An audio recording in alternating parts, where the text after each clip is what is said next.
come to see your friends, I know you came for me. Like your dress, but you fit better in my wrinkled tee. We moved on to newer things, but we got history. Putting my feelings all aside, do not know how to make it cry. Pictures popping in my mind. All these occasions, let's work it out. Yeah. Don't think it hurts to give another try on it. Nobody here know you like I do. I spoil all your friends if they know. That's your size of shoes. How you like to cry when you laugh, when you walk the blues. I moved on, but I still remember a thing or two. I know you said give me a hug, and I said give me a break. I wasn't trying my best. All the mistakes that I made, I'm learning that it ain't the right move. Learn from my mistakes, ain't that what the adults do? We got history.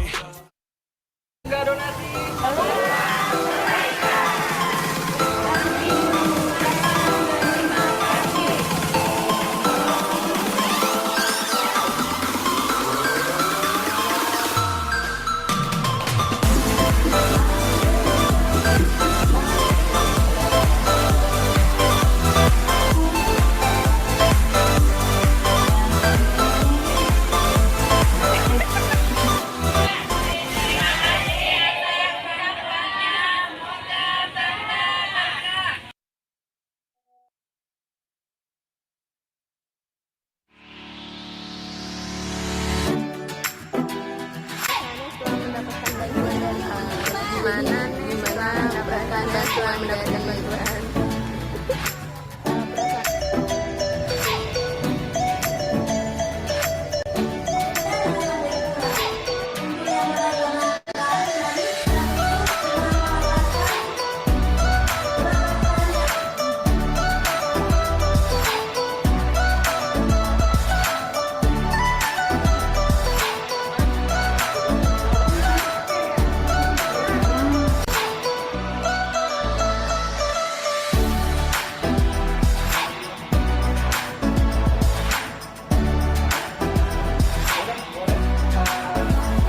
Kita bisa dan donasi ya.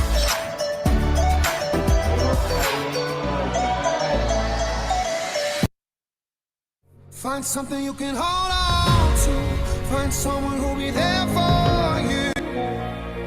'Cause that's all that really matters in the end. Find somewhere you can come home to.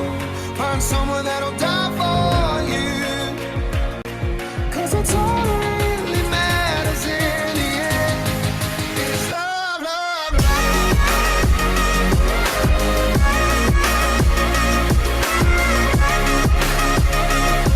'Cause that's all that really matters in the end.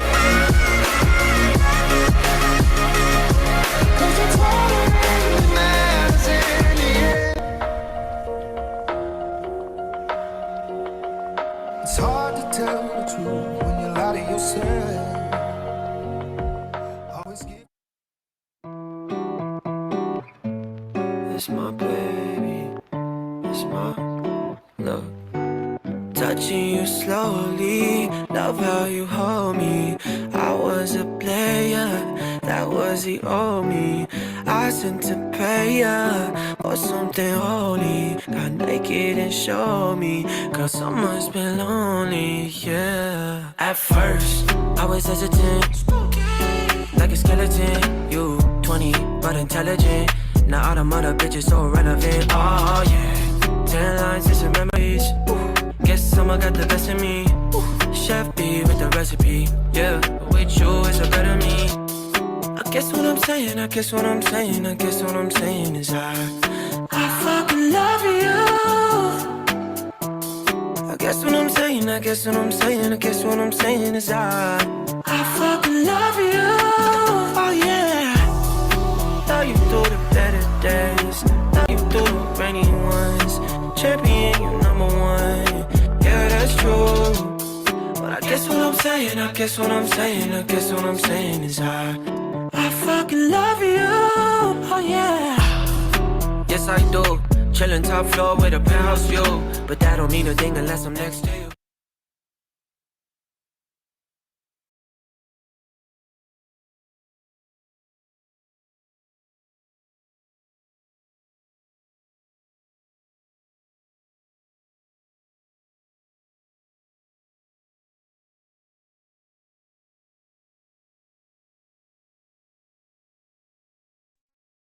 Sebelum acara dimulai, saya izin menghimbau para hadirin untuk menyalakan fitur kamera serta menonaktifkan fitur mikrofon selama acara berlangsung demi kelancaran acara. Assalamualaikum warahmatullahi wabarakatuh. Salam, Om Swastiastu, Namo Buddhaya, salam kebajikan. Yang terhormat founder Buka Donasi, Bapak Hairul Saleh. Yang terhormat CEO Buka Donasi, Saudara Muhammad Fikri. Yang kami hormati rekan-rekan panitia dan peserta acara Career Development by Buka Donasi tahun 2023. Hadirin yang saya hormati, puji syukur senantiasa kita panjatkan kepada Allah Subhanahu wa taala, Tuhan yang Maha Esa, karena atas berkat darinya lah kita semua bisa berkumpul pada siang hari ini di hari Sabtu tanggal 25 Februari 2023 untuk menghadiri acara Career Development by Buka Donasi secara virtual. Salawat dan salam tidak lupa kita sampaikan kepada Nabi besar Muhammad SAW. Semoga kita semua mendapatkan syafaatnya di yaumul kiamah kelak. Amin, amin, ya robbal alamin. Para hadirin yang kami banggakan, perkenalkan, saya Nindi Septiani, selaku pembawa acara yang akan memandu acara hari ini hingga akhir nanti. Pada acara Career Development kali ini, kami akan mengangkat tema The English Age, a Comprehensive Career Development Program, dan diharapkan setelah adanya acara ini, peserta memperoleh kepercayaan diri dan kompetensi dalam berkomunikasi secara efektif dalam bahasa Inggris, serta dapat mempersiapkan diri untuk tantangan karir yang beragam di masa depan. Sebelum memulai acara, izinkan saya untuk membacakan susunan acara pada hari ini. Acara akan diawali dengan pembukaan, dilanjutkan dengan pengenalan buka donasi sekaligus sambutan. Lalu kita akan menuju agenda utama yaitu pemaparan materi, dilanjutkan dengan sesi tanya jawab, lalu sesi foto bersama serta presensi, dan yang terakhir yaitu agenda penutup. Untuk mengawali kegiatan ini, agar diberikan kelancaran dan kemudahan, marilah kita bersama-sama membuka kegiatan ini dengan membaca doa menurut agama dan kepercayaan masing-masing. Berdoa, dipersilahkan.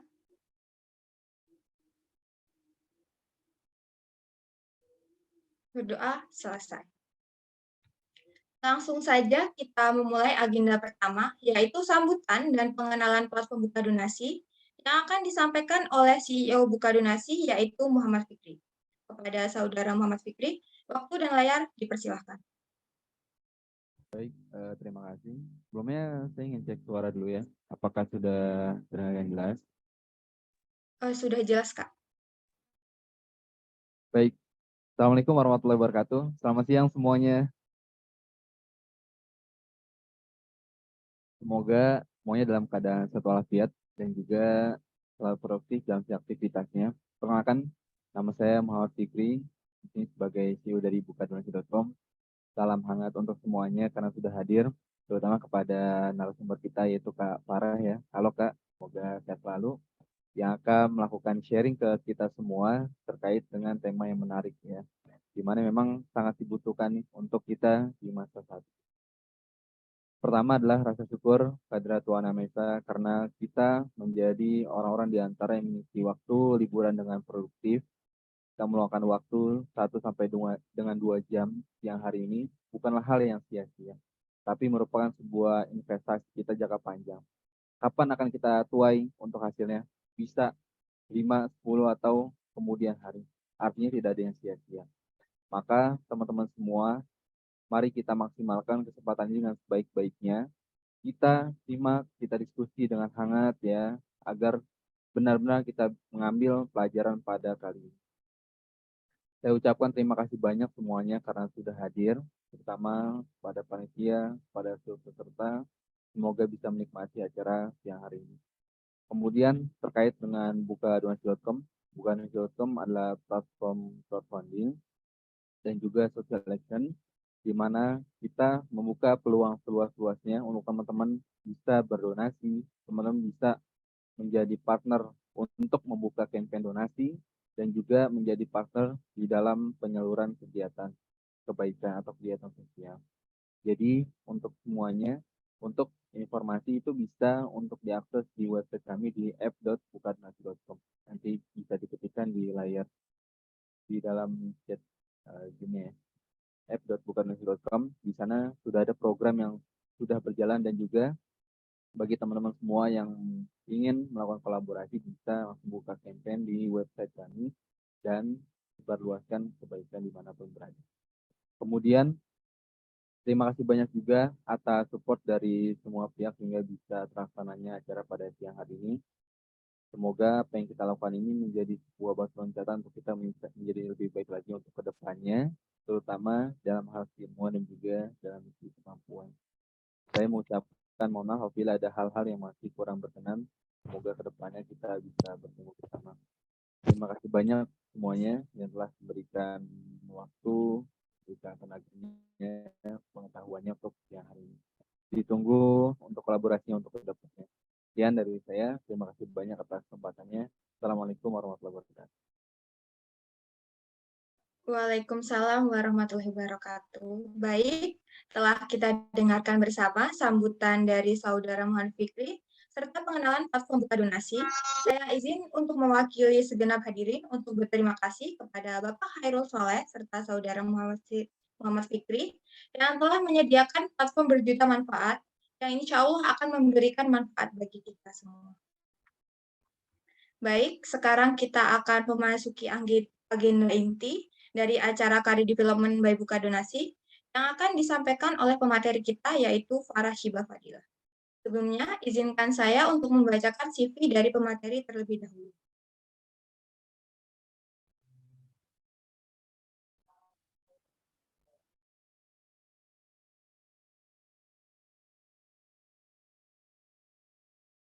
Baik, nama Farah Shibah Fadila, tempat tanggal lahir, Tangerang, 25 Januari 2022.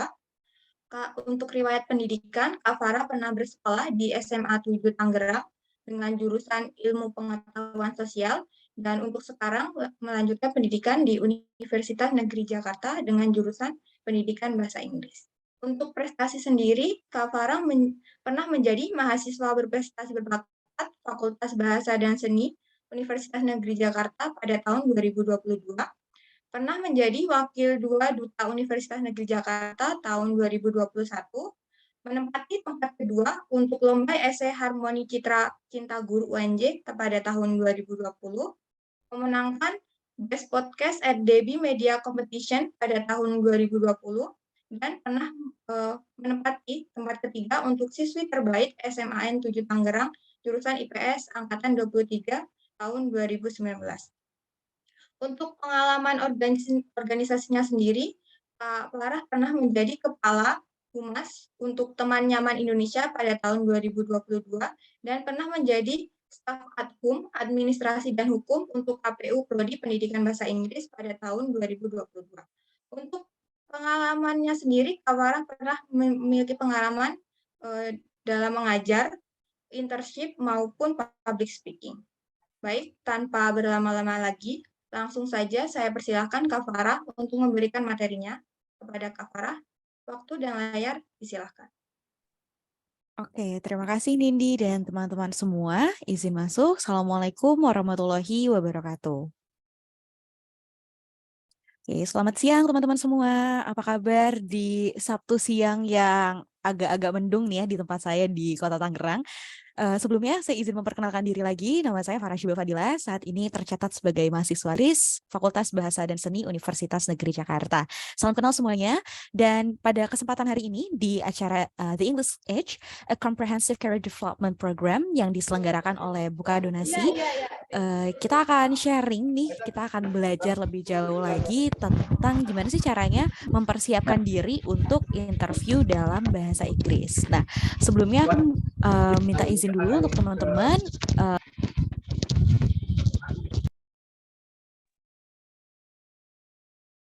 Oke, sorry tadi sempat ke-mute. Nah, sebelum kita mulai acaranya, Aku mau izin dulu untuk teman-teman, nanti kalau misalnya ada pertanyaan bisa langsung ditaruh di kolom komentar aja.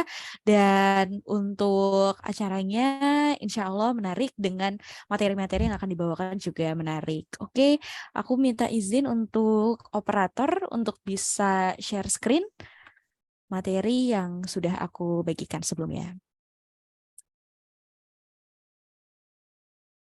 Oke, kita mulai ya. Bismillahirrahmanirrahim. Selamat datang di materi English for Career. Dan materi-materi ini aku olah sedemikian rupa dari berbagai resources atau sumber-sumber yang ada. Dan materi ini memang khusus aku desain, aku buat untuk teman-teman yang hadir dalam kegiatan ini. Nah, kira-kira apa aja sih yang akan kita pelajari hari ini? Bisa dilihat di next slide-nya. Oke, jadi apa sih yang hari ini kita akan pelajarin? Jadi kurang lebih ada 4 topik besar yang akan kita ulas ya. Yang pertama ada brief introduction to English, kemudian ada self profile, yang ketiga ada English interview hacks, dan yang terakhir ada role play. Nah, aku mau kasih bocoran dulu nih sedikit-sedikit dari tiap proses pembelajaran yang akan kita lewati hari ini. Yang pertama ada brief introduction to English. Nah, di sini teman-teman pasti sudah pernah belajar bahasa Inggris di sekolah, mungkin dari SD sampai SMA, dan di sini akan ada brief introduction-nya dan nggak yang begitu dalam, nggak begitu banyak ya. Kita akan ambil materi-materi esensial dari apa yang udah teman-teman pelajari selama ini. Kita akan recalling lagi sedikit materi-materi yang pernah dibahas oleh guru-guru bahasa Inggris mungkin di sekolah, dan ini juga bisa jadi salah satu hacks untuk teman-teman misalnya pengen banget nih meningkatkan kemampuan speaking atau writing teman-teman, khususnya nanti ketika karir teman-teman mau bisa lebih pede lagi, lebih baik lagi untuk conversation ya, atau mungkin public speaking dalam bahasa Inggris. Nanti kita sedikit ulas di brief introduction to English. Kemudian masuk ke section kedua itu ada self profile. Nah, jadi di bagian self profile ini nanti aku akan memberikan waktu kurang lebih 5-10 menit untuk teman-teman melakukan sedikit assessment. Assessment-nya itu nggak jauh-jauh dari teman-teman sendiri gitu, nggak jauh dari diri teman-teman sendiri. Jadi bisa dipersiapkan nih dari sekarang buku catatannya termasuk dengan pulpen atau pensil yang ada di dekat teman-teman gitu, alat tulis intinya ya.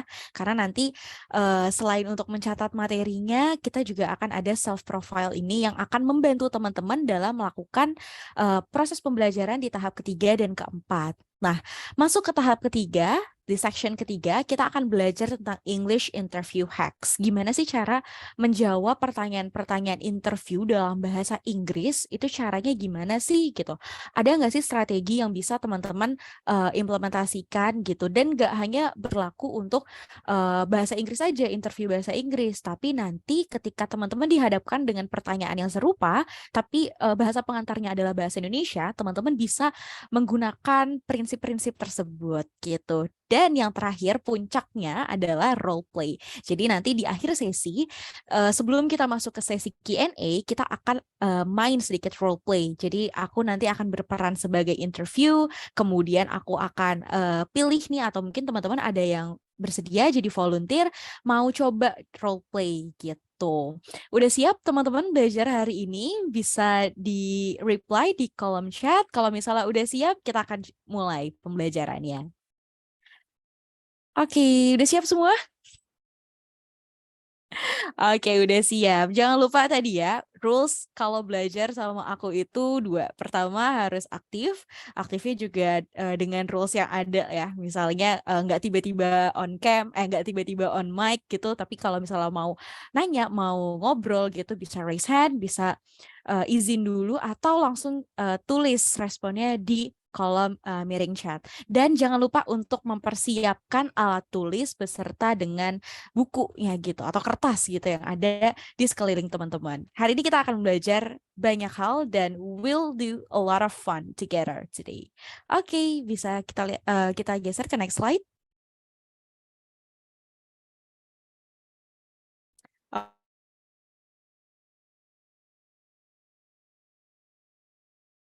Oke, seperti yang aku janjikan sebelumnya, kita membuat summary, membuat sebuah wrap up terkait dengan brief introduction to English. Nah, di sini ada hal-hal esensial yang teman-teman harus tahu gitu ya. Pasti teman-teman udah nggak asing lagi sama part of speech. Jadi kalau misalnya bahasa Inggris itu kata-katanya kan ada banyak ya, tetapi bisa dikategorikan menjadi 4 kategori besar. Yang pertama ada noun, kemudian ada verb, adjective, dan adverb. Kenapa sih ini penting? Karena kalau teman-teman bisa mengklasifikasikan atau mengkategorikan kata-kata yang ada, itu akan menjadi lebih mudah. Di sini contohnya ada noun. Noun itu berhubungan dengan kata benda gitu. Misalnya ada company, apple, bird, human, teacher, itu masuknya ke noun. Kemudian ada verb atau kata kerja. Di sini ada aku ngambilnya verb 1 ya, ada response, develop, modify, discuss. Mungkin teman-teman yang pernah belajar verb 2, verb 3 itu yang ditambahin ed atau di, atau ada yang regular verb dan irregular verb gitu, itu masuknya ke verb atau kata kerja. Kemudian ada adjective sama adverb. Kalau adjective itu kata sifat. Di sini ada contohnya quick, diverse, deep, humble, hard work, and etc. Kenapa adjective ini penting dalam proses nanti teman-teman melakukan English interview? Karena ketika teman-teman melakukan interview, teman-teman itu bahasa kasarnya ya, itu akan secara nggak langsung menjual diri teman-teman gitu. Bukan menjual in a negative way ya, tapi menjual, memberitahu ke interviewernya bahwa teman-teman tuh bisa loh kayak gini, punya kualitas diri yang seperti ini loh. Nah, gimana cara menunjukkan kalau teman-teman itu punya kualitas yang bagus? Salah satunya adalah dengan menggunakan kata-kata adjektif yang baik dan benar gitu. Nah, kemudian yang terakhir ada adverb. Ini biasanya ada kata keterangan. Adverb itu banyak banget turunannya. Ada yang adverb of manner, ada adverb of place, adverb of time, adverb of circumstances, dan lain sebagainya. Itu kalau di jurusan aku ada ada mata kuliah sendiri, kita akan menganalisa itu satu persatu adverbnya. Di sini contohnya ada quickly, deeply, easily, dan biasanya adverb ini adalah kata-kata dari adjective yang ditambahin ly. Itu adverb of manner biasanya. Contohnya quickly, kalau adjektifnya quick artinya cepat, kalau adverb quickly ditambahin ly jadinya dengan cepat. Deeply, dengan dalam, secara mendalam. Easily, dengan lebih mudah gitu. Jadi itu untuk brief introduction to English bagian part of speech. Kita bisa move ke section berikutnya, ke slide berikutnya, sorry. Nah, tenses. Aku sering banget mendengar bahwa teman-temanku ada yang ngerasa kesulitan dalam belajar bahasa Inggris karena tenses dalam bahasa Inggris itu ada banyak banget. Tapi aku bisa simpulkan kalau dari 16 tenses yang ada dalam bahasa Inggris dibagi menjadi 3 kolom waktu utama, ada past, present, and future. Itu total kan ada 16 tenses. Nah, cuma 5 tenses aja yang benar-benar essential dan dipakai untuk daily conversation. Untuk level beginner, level awal ya dalam belajar bahasa Inggris, kuasai dulu 5 tenses ini. Nah, 5 tensesnya apa aja sih? Ini kita akan bahas per sesuai timeline-nya. Tadi ada past, present, sama future. Kita masuk ke kita masuk ke present dulu atau yang terjadi saat ini. Nah, untuk tenses yang related sama present itu ada simple present sama present continuous. Itu ada 2 yang penting dan sangat essential untuk dipelajari. Kalau simple present itu gunanya untuk apa sih? Simple present ini digunakan untuk menunjukkan fakta atau sesuatu itu terjadi secara reguler, ada polanya. Misalnya setiap hari, setiap 2 hari sekali, setiap minggu, setiap bulan, setiap tahun, atau fakta-fakta umum. Misalnya kayak matahari terbit dari timur dan tenggelam di barat. Nah, kalau misalnya ada statement seperti itu bisa ditaruh atau bisa digunakanlah si tenses yang simple present. Nah, di sini aku ambil contohnya ada I receive the newsletter every week. Itu yang warna merah itu adalah verbnya atau kata kerjanya. Jadi untuk tenses-tenses ini yang berubah sebetulnya adalah si kata kerjanya gitu. I receive the newsletter every week. Nah, di sini ada kata keterangan every week, keterangan frequency, adverb of frequency, dan ini menunjukkan bahwa sesuatu itu terjadi secara berulang dan ada polanya. Kemudian kita moving on ke present continuous. Present continuous ini adalah tenses yang digunakan untuk menunjukkan kalau sesuatu itu lagi terjadi sekarang gitu, sedang terjadi. Nah, contohnya I am receiving the newsletter now. Nah, itu now-nya aku kasih dalam tanda kurung gitu ya. Kenapa? Karena itu optional. Itu bisa dipakai, bisa enggak. Kalau enggak dipakai, itu enggak akan mengubah maknanya sebetulnya. Jadi untuk present continuous, formulanya mungkin nanti teman-teman bisa cari googling di internet, itu ada subject plus to be plus verb one ing gitu. Di sini kita ngelihat to be-nya dari I adalah am, terus receive di awal verbnya kita ubah jadi receiving, kita tambahin ing gitu. Terus tetap ada objeknya dan adverb of time atau adverb of frequency-nya juga bisa kita masukkan gitu, tapi itu optional. Itu terkait dengan tenses-tenses yang ada di section waktu atau di kolom waktu present. Kita ke next slide. Untuk garis waktunya kita bisa mundur ke past atau sesuatu yang udah terjadi di masa yang lampau. Sama seperti present tense, di sini kita akan ngomongin yang simple dan juga continuous. Kenapa? Karena memang dua itu penting gitu untuk menyatakan sesuatu yang terjadi dulu dan sesuatu yang sedang terjadi di masa lampau. Itu bedanya. Nah, di sini kita ulas sedikit nih tentang simple past. Kalau simple past tadi aku udah sempat spill sedikit. Simple past ini kegunaannya adalah untuk memberitahukan sesuatu yang sudah terjadi dan sudah selesai di masa lampau gitu. Contohnya, I received the newsletter yesterday gitu. Nah, si receive-nya kita lihat lagi nih, receive itu kata kerjanya yang awalnya receive karena dia masuknya ke regular verb, jadi tinggal ditambahin ed aja atau di gitu. Jadi I received the newsletter yesterday. Adverb of time-nya kita masukin karena ini adalah simple past. Nah, masuk ke past continuous, sesuatu yang sedang terjadi tapi di masa lalu gitu. Jadi contohnya adalah I was receiving the newsletter gitu. Jadi yang berubah adalah to be-nya. Kalau misalnya di present continuous, am, bentuk I am berubah menjadi I was untuk di past continuous. Kalau was atau were itu balik lagi ke subjeknya. Teman-teman nanti bisa recalling lagi nih ya materi-materi zaman-zaman sekolah gitu. Nah, next kita akan masuk ke masa depan. Oke, next slide. Nah, kita akan masuk ke masa depan ya untuk dari garis timeline-nya tadi untuk yang past kita udah pelajari bersama, terus juga yang present juga udah. Sekarang masuk ke future tense. Nah, future tense ini adalah tenses yang digunakan untuk menyatakan sesuatu yang akan terjadi di masa yang akan datang atau sesuatu yang kita harapkan untuk terjadi gitu. Jadi di sini definisinya to state a future activity or a future state of being gitu. Di sini contohnya I will receive the newsletter. Verbnya balik lagi ke awal jadi receive dan ditambahin will. Bisa will, bisa shall karena itu depends atau bergantung sama subjeknya.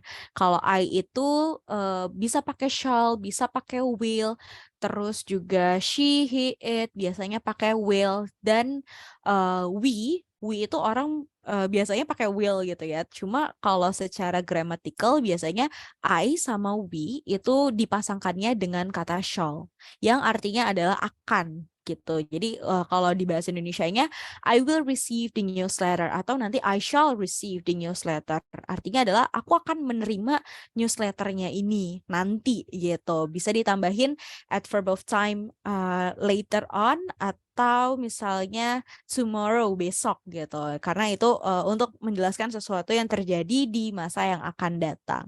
Jadi gitu untuk brief introduction to English. Teman-teman bisa pelajari lagi 5 tenses utama kalau misalnya ngerasa pengen belajar bahasa Inggris lebih baik lagi atau pengen memperdalam skill-skill writing dan juga speaking. Bisa mulai dari 5 tenses utama dan juga bisa nambah-nambahin vocabulary lewat apa? Lewat yang tadi aku udah bagi-bagi tuh yang part of speech-nya dikategorikan dulu ini masuknya ke verb, apakah ke noun atau ke adjectives gitu. Karena adjective juga cukup penting ketika teman-teman mau mendefinisikan atau mau mendeskripsikan diri teman-teman nanti dengan recruiter seperti itu.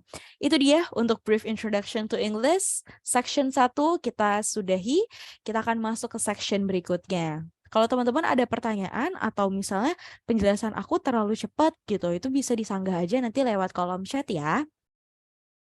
Oke, kita mulai ke next section. Oke, kita masuk ke self profile. Next slide lagi. Nah, seperti yang aku bilang sebelumnya sama teman-teman, nanti akan ada spare waktu sekitar 5-10 menit bagi teman-teman untuk bisa mengenal diri teman-teman sendiri seperti apa. Melakukan assessment, assessment-nya tuh kayak gimana sih gitu, tugasnya tuh kayak gimana sih, cukup ditulis nih, ada 5 poin yang teman-teman harus tulis di kertas masing-masing. Yang pertama itu ada strength atau kekuatan. Kira-kira teman-teman nih punya skills-nya di bidang apa sih? Atau punya kelebihan di bidang apa sih? Kemudian ada weaknesses, itu poin kedua ya. Teman-teman tuh lemahnya di mana? Atau hambatannya tuh apa gitu. Terus yang ketiga, lessons learned from failure atau weaknesses-nya. Kita sebagai manusia, kita nggak bisa menutupi fakta bahwa kita ini nggak sempurna gitu. Jadi selain ditulis kelemahan kita apa aja, teman-teman juga nanti harus menulis apa sih yang teman-teman pelajari dari kesalahan teman-teman atau dari kelemahan teman-teman sebelumnya gitu. Terus yang keempat ini sama kayak misalnya di CV teman-teman pasti mencantumkan educational atau work experience. Misalnya teman-teman sekolahnya di mana nih? Kalau misalnya sekarang teman-teman itu adalah pelajar SMA, berarti cukup ditulis SMA-nya sekarang di mana gitu. Kalau teman-teman sekarang sedang kuliah atau sudah lulus, itu cukup dituliskan 2 aja. Pertama, SMA-nya di mana, 2 kuliahnya di mana, ambil jurusan apa, sama IPK-nya berapa gitu. Jadi itu yang bisa di-highlight gitu untuk di CV nanti. Nah, terus yang kelima itu ada expected career areas. Jadi kalau ngomongin karir, ngomongin kerjaan, itu banyak banget pekerjaan yang ada di dunia ini gitu.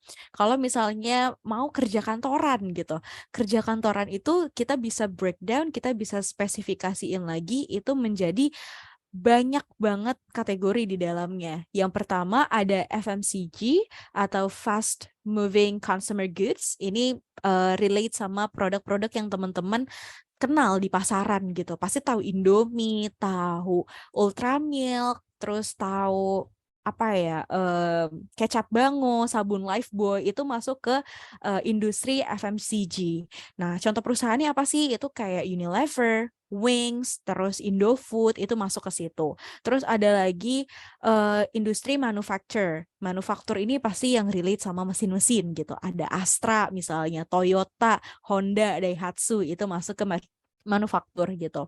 Terus ada lagi industri perbankan. Nah, perbankan pasti teman-teman udah tahu lah, ada Bank BCA, Bank Mandiri, BTN, BNI, Danamon dan lain sebagainya gitu. Terus selain itu ada tech company gitu. Kalau tech company biasanya fokus-fokusnya adalah yang bergerak di bidang teknologi gitu. Kayak misalnya Tokopedia, Shopee, itu emang masuk ke e-commerce, tapi itu masuk ke tech startup juga. Terus ada lagi startup, perusahaan rintisan. Kemudian ada lagi seperti corporate, ya pekerjaan-pekerjaan kantoran yang formal, kantor-kantor yang umum gitu. Terus ada lagi BUMN, BUMD gitu. Dia seperti corporate tapi dikelola oleh negara atau dikelola oleh daerah, nggak dikelola oleh swasta seperti corporate pada umumnya. Teman-teman tuh harus bisa mengklasifikasikan atau punya udah tahu nih, udah punya gambaran kira-kira nanti ke depannya mau kemana sih gitu, mau jadi apa, mau secara spesifik ngambil divisinya divisi apa. Kalau ngomongin divisi itu lebih banyak lagi. Ada HR, ada PR, ada sales, ada marketing, ada tim-tim yang lainnya gitu. Jadi teman-teman bisa explore nih dari sekarang, bisa googling juga, nanti diberikan waktu 5-10 menit untuk bisa mengisi self profile-nya. Di sini teman-teman bisa tulis dulu, mungkin ada 5 kotak gitu di kertasnya, dibagi jadi 5 section: strength, weaknesses, lesson learned, educational, dan expected career areas. Aku kasih waktu 2 menit dulu untuk mencatat item-item yang ada di self profile-nya ya. 2 menit dimulai dari sekarang. Sekarang jam 1:42, nanti jam 1:44 kita akan move ke slide berikutnya. Dan cari tahu gimana sih cara nulisnya gitu ya. Oke, 2 menit dimulai dari sekarang.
Oke, 1 menit lagi. Teman-teman siap-siap ya.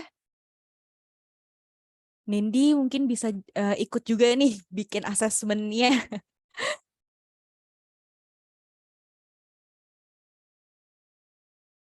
Oke, udah jam 1:44. Nah, udah jam 1:44, sesuai janji aku, teman-teman pasti udah buat gambarannya atau buat kotak-kotaknya dulu dari strength-nya, weaknesses-nya, lesson learn-nya, educational atau work experience, sama expected career areas. Kita bisa move ke slide berikutnya, biar tahu nih cara ngisinya gimana sih. Nah, gini. Contohnya nih ya, contohnya ada seorang perempuan namanya Rima, umurnya 22 tahun. Dia punya strength-nya, punya kekuatannya itu dia analytical, dia tuh orangnya lebih suka menganalisis gitu. Terus dia adalah orang yang kreatif dan juga punctual. Punctual ini adalah adjektif dalam bahasa Inggris yang artinya dia tuh tepat waktu gitu. Dia tuh selalu on time, ngapa-ngapain on time. Kelemahan dari si Rima ini, dia itu mudah sekali terdistraksi, makanya ditulisnya easily distracted, seperti itu. Kemudian yang ketiga, karena si Rima ini tahu weaknesses-nya dia adalah sangat mudah untuk terdistraksi, akhirnya dia belajar untuk manage the workflow properly gitu. Dia tahu ketika ada kerjaan gimana sih cara ngatur workflow-nya biar nggak gampang terdistraksi.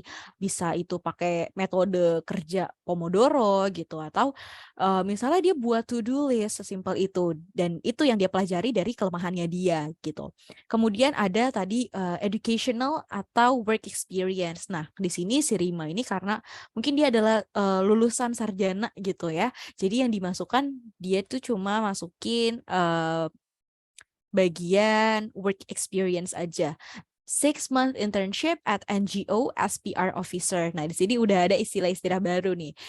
Internship, magang, at NGO. NGO itu non-government organization, organisasi non-kepemerintahan, as PR officer, sebagai staff dari PR atau public relations gitu.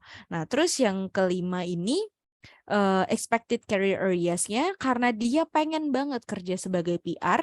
Jadi dia tuh tahu kalau mau jadi PR skills yang dibutuhkan nih apa aja sih gitu. Teman-teman bisa breakdown lagi ya untuk poin nomor 5 expected career areas.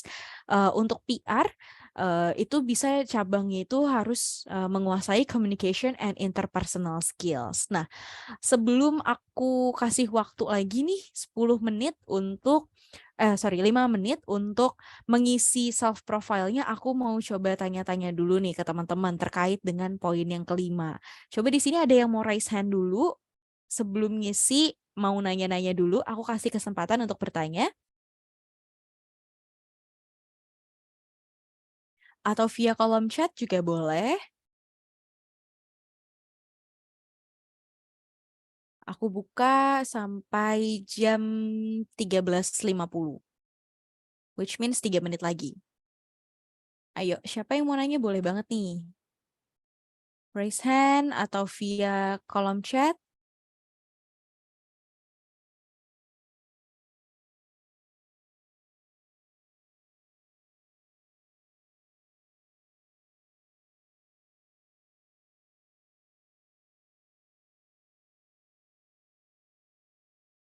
Oke, kalau misalnya belum ada yang nanya, gak apa-apa, gak apa-apa. Kalau belum ada yang nanya mungkin belum kepikiran ya. Kita bisa langsung aja mulai, berarti aku kasih waktu sekitar 8 menit dari sekarang ya, mungkin 8 atau 8 sampai 10 menit sambil bertanya, sesinya lebih interaktif aja sekarang gitu ya. Sambil teman-teman ngisi self profile-nya seperti apa. Dan ini wajib banget diisi karena nanti teman-teman ketika masuk ke bagian role play itu juga pasti akan ditanyakan gitu. Oke, waktunya 10 menit dari sekarang untuk melengkapi self profile atau mau bertanya itu boleh sampai nanti jam 13.58. Selamat mengisi teman-teman semuanya.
Oh, boleh teman-teman nanti kalau ada pertanyaan langsung ditanyakan ya.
Oke, tinggal 2 menitan lagi. Teman-teman kalau misalnya udah, bisa mungkin nanti aku tanya-tanya nih ya, atau ada yang mau raise hand gitu, mau kasih tahu dulu nih self profile-nya dia seperti apa biar kita lebih bisa kenal satu sama lain lagi gitu ya. Dan untuk proses-proses ke depannya apalagi di bagian section role play itu bisa lebih seru nih coba interviewnya gitu ya.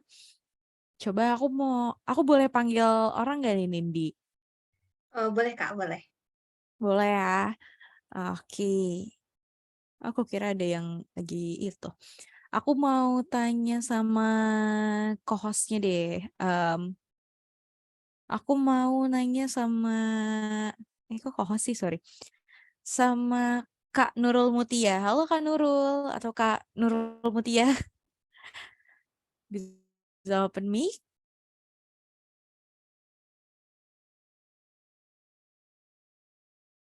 Halo Kak Nurul. Oke, belum ada respon ya, mungkin lagi away. Coba aku mau tanya Kak Dea. Kak Dea Nazalia, halo, bisa open mikrofon? Halo Kak Dea. Oke, belum respon juga nggak apa-apa. Kalau aku mau nanya Nindi nih, gimana nih Nindi? Aku tanya MC-nya dulu nih. Untuk Boleh self Kak. profile-nya Nindi ada kesulitan nggak sih selama mengisinya gitu? Atau mungkin mau ngasih tahu Nindi tuh ngisi kayak gimana sih gitu? Mungkin aku kasih tahu aja ya. Mungkin aku kasih Boleh, tahu. boleh. Kalau strength-nya sendiri, fast learner, on time, sama interpersonal.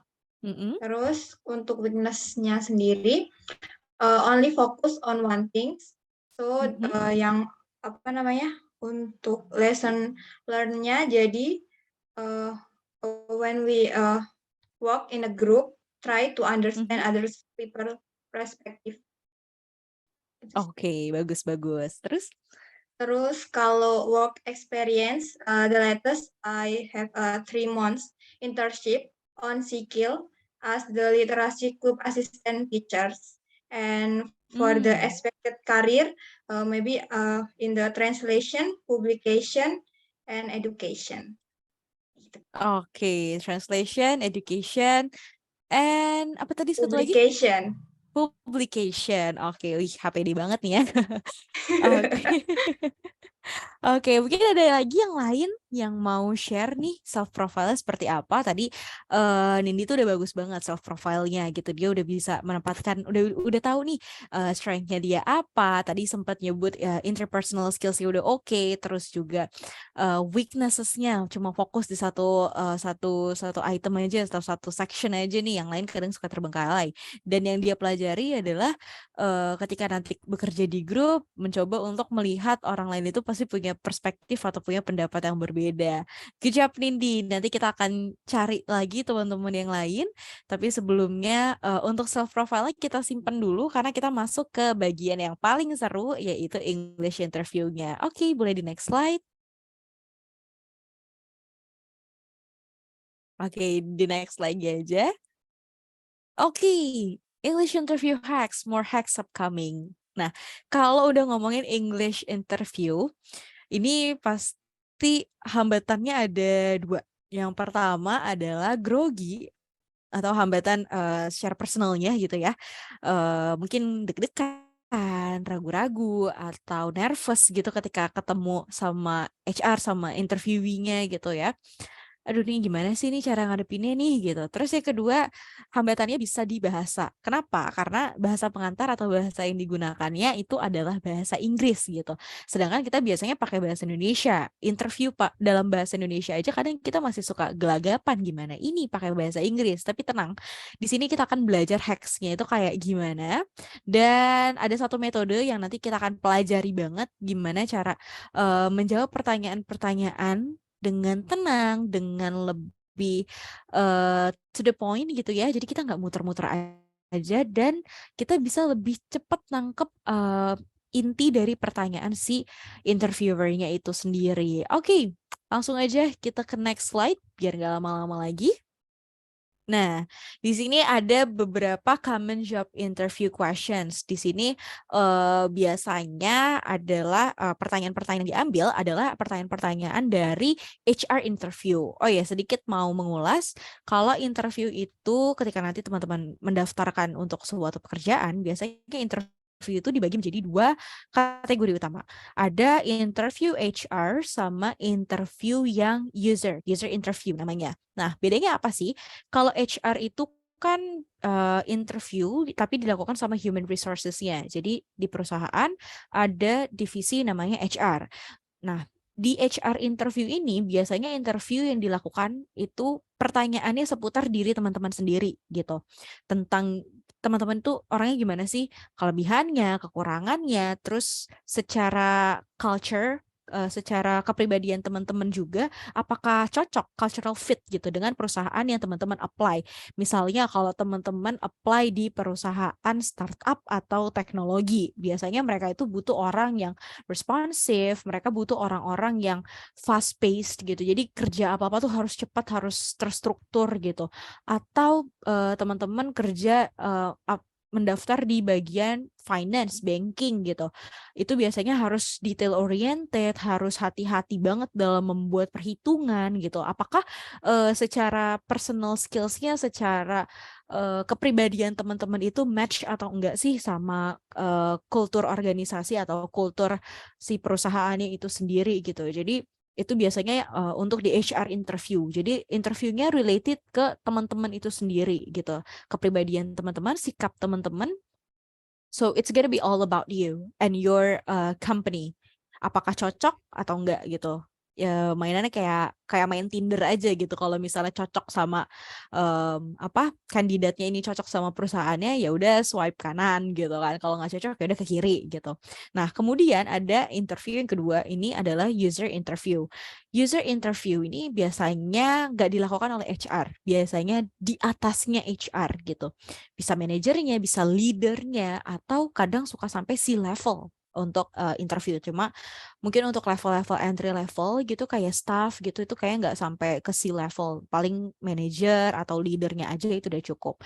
Nah, ketika ngomongin soal user interview, teman-teman itu pasti akan ditanyakan banyak pertanyaan yang berkaitan dengan posisi yang teman-teman apply. Dengan skill set yang pastinya dibutuhkan untuk masuk ke dalam pekerjaan tersebut. Misalnya, teman-teman daftar sebagai PR nih ya, tadi ini kita ngomongin soal PR. Kalau misalnya teman-teman daftar sebagai PR atau public relation, terus juga lagi menjalani user interview, pasti ditanyainnya tuh soal kemampuan teman-teman misalnya dalam problem solving-nya itu kayak gimana sih, terus dalam menulis press release itu dia kayak gimana sih, dalam menghandle social media, misalnya mau apply jadi social media specialist atau social media admin, itu gimana sih cara bikin konten yang baik gitu, gimana sih cara bikin caption yang efektif, yang menarik dan lain sebagainya, gimana cara naikin engagement, terus misalnya teman-teman ada yang minat nih di bagian coding gitu, biasanya itu di situ dites tuh gimana cara coding yang benar gitu, terus logika berpikirnya, critical thinking dan lain sebagainya itu main tuh di user interview. Karena apa? User interview itu adalah orang yang akan langsung bekerja dengan kita gitu. Kalau HR ya cuma ngelihat kita sebagai member dari perusahaan itu sendiri. Tapi kalau untuk user, nanti kita bakal kerja sama dia terus gitu. Jadi kita harus tahu software apa sih yang dia gunain gitu, atau dia kerjanya tuh flow-nya kayak gimana sih gitu. Terus saya harus kayak gimana gitu. Itu biasanya di user interview. Jadi itu untuk job interview itu dibagi menjadi dua. Nah, di sini ini kita ngomongin HR interview, balik lagi ada pertanyaan tentang tell us about yourself. Nah, di sini ada dua paragraf. Yang paragraf how to answer it itu ada di bawahnya. Untuk poin-poin yang harus ada itu ada di bagian atasnya. Nah, untuk pertanyaan ini teman-teman bisa kasih educational background, current activity, relevant experience, dan your contribution. Nah, untuk relevant experience-nya ini itu harus relevan, harus sejalan sama apa yang teman-teman apply gitu. Contoh misalnya teman-teman mau apply, mau daftar jadi social media admin atau social media specialist. Nah, experience-nya teman-teman itu harus cari nih experience yang berkaitan sama social media manager gitu, social media admin. Misalnya waktu kuliah atau waktu di OSIS jadi divisi sosial media atau divisi HPD, divisi publikasi. Terus bagian ngepost di Instagram atau di Facebook, di Twitter atau di YouTube itu bisa tuh dimasukin ke social media admin sebagai experience-nya teman-teman gitu. Terus misalnya kalau misal apply sebagai apa ya tadi ya? Orang-orang yang coding gitu, orang-orang bagian UI, UX, back-end developer itu bisa dimasukin tuh relevant experience-nya. Misalnya pernah ikut bootcamp atau pernah terlibat dalam project bikin software atau bikin website, di situ bisa dimasukin. Nah, untuk job interview answers-nya, gimana cara jawabnya? Yang pertama di sini teman-teman bisa lihat, bisa di screen capture juga. Misalnya aku bacain, ini cowok ceritanya. Misalnya ditanyakan, tell us about yourself. Nah, jawabnya gini, I am Hardy Nasution. Bisa dikasih tahu nih nama teman-teman siapa, di restate lagi, walaupun di CV udah ada. I am Hardy Nasution, a fresh graduate from Universitas Nusa Persada. Di sini dia masukin educational background-nya, poin pertama ya. A fresh graduate from Universitas Nusa Persada. Lulusan baru dari Universitas Nusa Persada. Atau misalnya fresh graduate from SMA Negeri 10 Kota Depok misalnya kayak gitu, itu boleh. Terus previously I had an internship at Sekolah Merdeka in South Jakarta for 6 months. Ini masuk ke relevant experience gitu ya. Kalau current activity-nya karena dia nggak lagi terlibat dalam project apapun atau nggak lagi punya kerjaan freelance gitu, jadi dia nggak masukin. Tapi kalau misalnya teman-teman punya kerjaan freelance atau punya sesuatu yang lagi dikerjain nih, misalnya contohnya aku lagi nyelesain skripsi, berarti aku bisa tulis misalnya final year student from Universitas Negeri Jakarta, recently I am working on my skripsi atau on my bachelor thesis gitu. Nah, itu tadi kita udah masuk ke poin ketiga, relevant experience. Nah, ini masuk nih ke poin berikutnya, your contribution. Di kalimat berikutnya, based on my previous experience, I am positive that my passion for education could contribute to a significant improvement in L&D. Ini ada divisi lagi namanya ya, L&D, Learning and Development Department of Sunbright Company. Ini masuk ke kontribusinya gitu. Jadi di kontribusinya ini sebisa mungkin teman-teman mengkoneksikan atau nge-link nih, dihubungkan antara skill-nya teman-teman, experience-nya teman-teman, dan apa sih yang teman-teman bisa kasih untuk perusahaan. Karena ketika interview, it's not totally 100% all about you. Teman-teman juga harus bisa nge-share nih ke interviewer kalau aku bisa ngasih ini loh untuk perusahaan, aku bisa berkontribusi seperti ini gitu. Makanya di sini dia tulis my passion for education could contribute to a significant improvement in L&D department gitu. Atau mungkin teman-teman bisa masukin achievement-nya nih, misalnya karena dulu saya pernah juara lomba coding tingkat nasional. Saya yakin, saya positif, saya yakin 100%, nggak yakin 100%, itu terlalu berlebihan. Misalnya saya percaya bahwa dengan skill yang saya punya, saya bisa untuk menghandle bug yang ada di dalam aplikasi atau dalam website gitu. Itu contohnya aja gitu. Jadi untuk tell us about yourself, kuncinya ada 4, educational background, current activity, relevant experience, and your contribution. Kuncinya ada 4 ya untuk pertanyaan ini. Next. Okay, next slide please. Nah, ini masuk ke salah satu self profile yang kita udah bahas di section sebelumnya. Di sini ngomongin tentang strength atau kelebihan teman-teman. Biasanya ada pertanyaan, what is your greatest strength gitu ya? Apa sih sebenarnya kekuatannya teman-teman tuh intinya tuh di mana gitu? Yang paling menonjol tuh apa?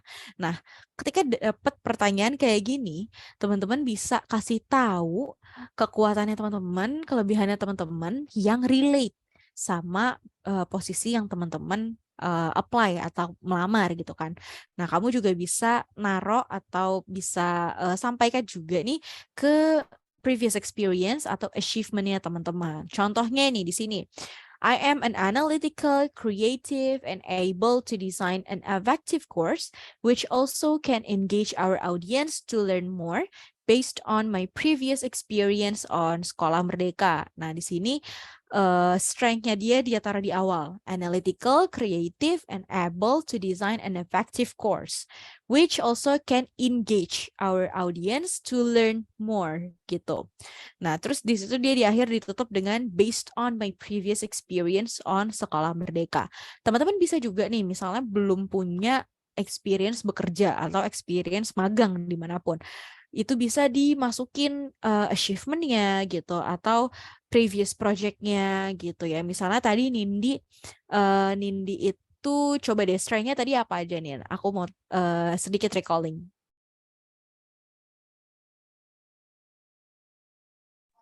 Yang pertama ada fast learner, on Mhm. time, sama interpersonal. Nah, misalnya Nindi ditanya, what is your greatest strength? Greatest strength itu tadi ada fast learner, on time atau punctual, terus juga ada interpersonal skills-nya. Interpersonal skills ini Nindi bisa breakdown lagi. Apakah Nindi bagusnya di negosiasi atau di bagian active listening itu bisa dikembangin lagi karena untuk interpersonal skills itu cabangnya masih banyak lagi. Nah, ketika Nindi ditanya pertanyaan seperti ini, Nindi misalnya highlight 2 deh gitu. I'm a fast learner and yang terakhir atau yang kedua itu adalah punctual. Nah, karena Nindi misalnya punya previous experience di SIMO, is it? Or di Kitab Sikil, sorry, Seakil, itu branch-nya masih bagian dari Kemendikbud juga ya, bagian pengajaran gitu. Jadi Nindi bisa tuh mengkoneksikan fast learner-nya Nindi dan pengalaman magangnya Nindi di Semo Kitab itu atau di Sikil itu, Semo Kitab in Language itu bisa tuh dikoneksikan gitu. Itu cara menjawab pertanyaan what is your greatest strength. Ingat your strength yang relate sama applied position, terus juga bisa link itu ke previous achievement dan experience. Tapi pertanyaan tentang your greatest strength ini kadang bisa menjebak. Kenapa menjebak?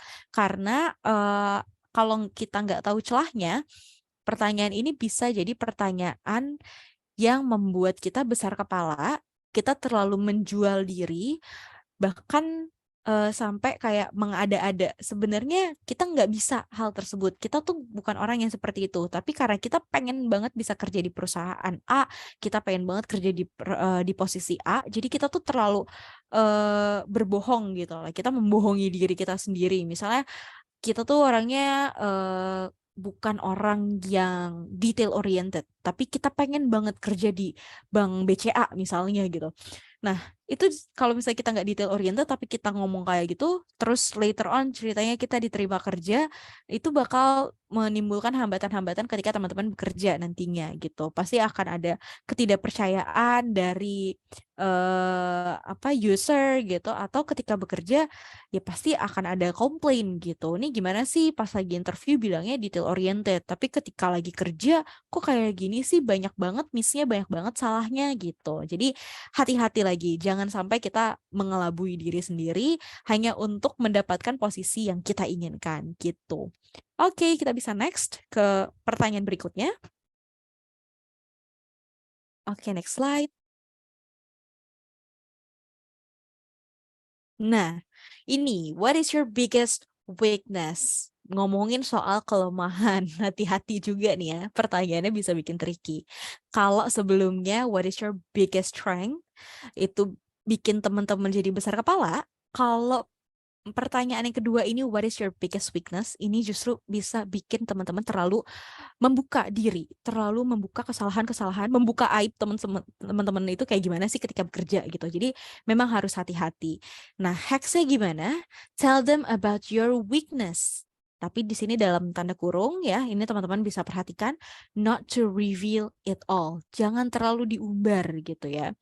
Nah, selain teman-teman kasih tahu nih kekurangannya teman-teman apa, dan teman-teman juga harus banget ngasih tahu gimana sih caranya untuk meminimalisir impact atau dampak negatif dari kelemahannya teman-teman gitu. Atau yang tadi kita belajarin di self profile itu poin ketiga, lessons learned from your weakness gitu.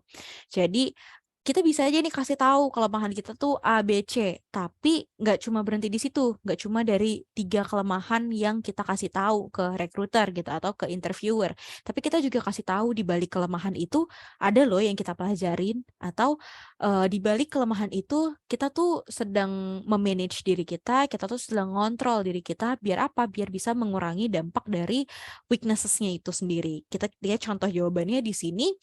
My weakness is easily distracted. Ini kayaknya aku banget sih. Aku gampang banget terdistraksi.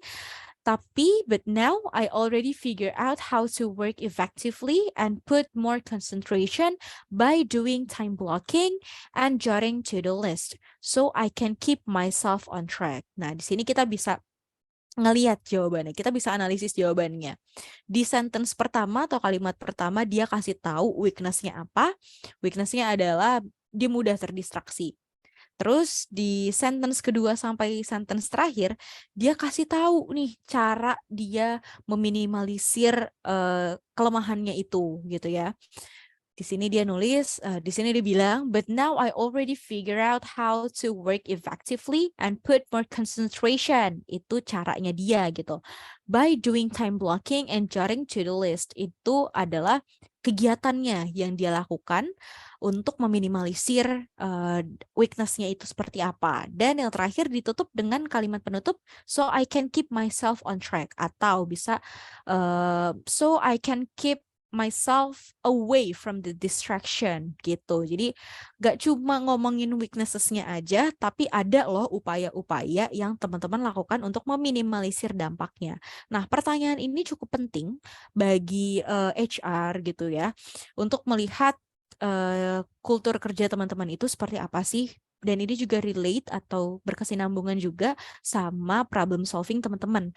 Dan ini terkait dengan teman-teman itu sendiri. Jadi self awareness-nya ada, problem solving-nya juga ada, dan critical thinking itu juga bisa gitu ya.